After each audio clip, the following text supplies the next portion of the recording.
Yep, ich lass mich heute Abend blicken. Ich komm gut geschmückt in den Laden geritten. Alle tanzen, die Damen sind echt entzückend. Ganzes Backblech voller Sahne.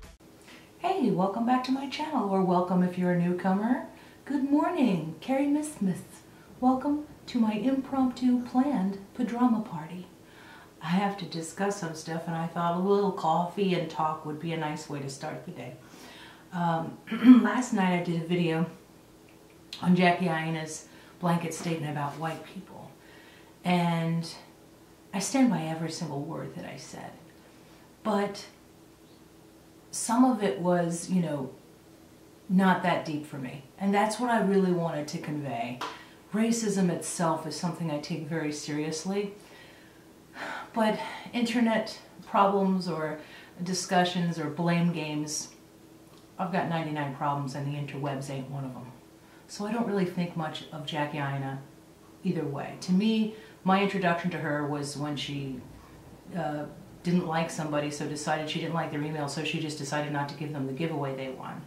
And then I heard of her again when she accused somebody of stealing without any proof. And then I heard of her again when she just never publicly apologized. Although the accusation was very public, and to this day people still think it's true, she's done nothing to thwart that idea. And I find that unconscionable.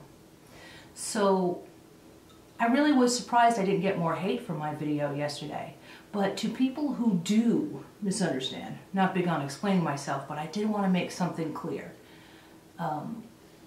Something to consider is that a person complaining about hate doesn't mean I'm trying to take ownership of racism. I'm not. And that doesn't mean that I can't be disgusted at somebody hating my race, privileged or not. Racism has nothing to do with oppression or privilege, or the lack thereof. Racism is about hating another race, period. And I was really glad that L Loves Tea pointed out on Twitter that there is a difference between systemic racism and interpersonal racism. And those waters are getting muddy. So yesterday I was part of the blame game, however satirical or not. But the point remains, and today I'd like to talk about something that interests me more, and that's being part of a solution. I don't want to say that people can't be resentful of discrimination. Of course they can. It's abhorrent. And I debated telling you this story, but I think I'm going to trust my viewers to understand why I'm conveying this, because I am interested in being part of a solution. And in fact, I had a job some years back that I liked very much. It was my first office job. How old was I when I worked there? Well, I almost said the name of the company. It's a company on Long Island. And I was just so thrilled. I got the job over people who were more qualified than me, I was told, because he just really liked my interview. And I started working for this company, and eventually they were getting busier and busier, and my boss said I could take it upon myself to hire an assistant. So I interviewed a bunch of women, and the woman I chose, who I really thought I would enjoy working with, just happened to be a woman of color. That's it. I didn't think of it. I liked her best. I liked her application best. I didn't choose her because I thought the minority needed me to choose her. I really felt she was the best candidate. And he was reading her application and said, "Oh, was that the one?" He described her, and I said, "Yes." And he threw her application in the garbage and said, "No schwarzes," which is Yiddish, a horrible Yiddish word. Basically, it's their N-word. And I was shocked. And I suddenly realized that it's possible the other people I got the job over who were more qualified maybe didn't have a qualification that I had that he needed. And I had to leave that job because I can't work for a bigot. And I've had a similar thing happen not too long ago when I had a boss a few years back who said I better not be gay because we're tolerant enough of gays. And that disgusted me. And I left that job. I didn't tell you this story because I want to meddle. That's the way you're supposed to be. That's the way people who are part of the solution or are interested in being in a better tomorrow, that's the way that they will behave. In the past I've said racism can be very quiet. And it is. I've taken care of an elderly woman and I think she's lovely, and then all of a sudden she'll go, I don't know why the black people complain. We're so kind to them. We make everything so nice for them, and then they're not happy. I was like, oh yeah, we treat them just like normal people. Oh my gosh. You can't even believe the racist stuff you hear when you work in a nursing home or take care of the elderly. You could see the nicest, sweetest people. I had a relative once. I grew up adoring this person because I had grown up without my father. And when I visited him as an adult, he said, there's a couple across the street. He's black and she's white. And they allow it. I swear he said they allow it.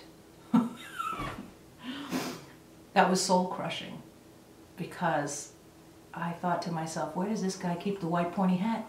Who is this person? This is not the person I grew up with. But racism is quiet. But you know, sometimes so are people who are against racism, who want to be part of the solution. That's kind of quiet too. So we all have to learn to look at what's going on around us. And I think this discussion is very important. Again, Jackie, I know all that stuff, that's not that deep for me. This is a hobby and I like to chime in.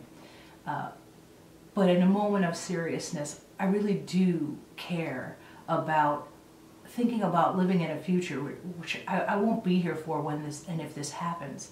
But I like to think that 200 years from now, people will look back and think that racism was ridiculous and silly. Maybe the pot will melt enough that these things won't matter. And we already have very diverse cities. It's one of the reasons I love Toronto. It's in a foreign country you may have heard of called Canada. And Canada. I've been there, Candida. It's a great place. And you go there and there's Muslims, there's people speaking French. I don't know, that might be debatable for people in France, but there are people speaking French. And it's just a diverse culture. I mean, I'm from New York. You just are among people. And hopefully sometime in our lifetime we can make more progress. I like to think we are. And that the color of someone's skin is something that we don't think makes us all so different. We're all looking out of our faces, not at them. Some of us are grateful for that. I love coffee in the morning. It's the best. It's the best, most important meal of the day. And I'm so glad you could join me for this. I hope these ramblings made a little bit of sense. Obviously, this is not scripted. So I'm going to do my best to be back later with more cheery, oh, these friggin' flies. I'm going to be back later, hopefully, with a more cheery topic. And I'm really glad that the hate on my last video was minimal. And my husband said to me, whoa, you never say the B word. I said, well, actually, I said it in one other video, and it was about the same person. But both times it was mostly just a punchline. Mostly.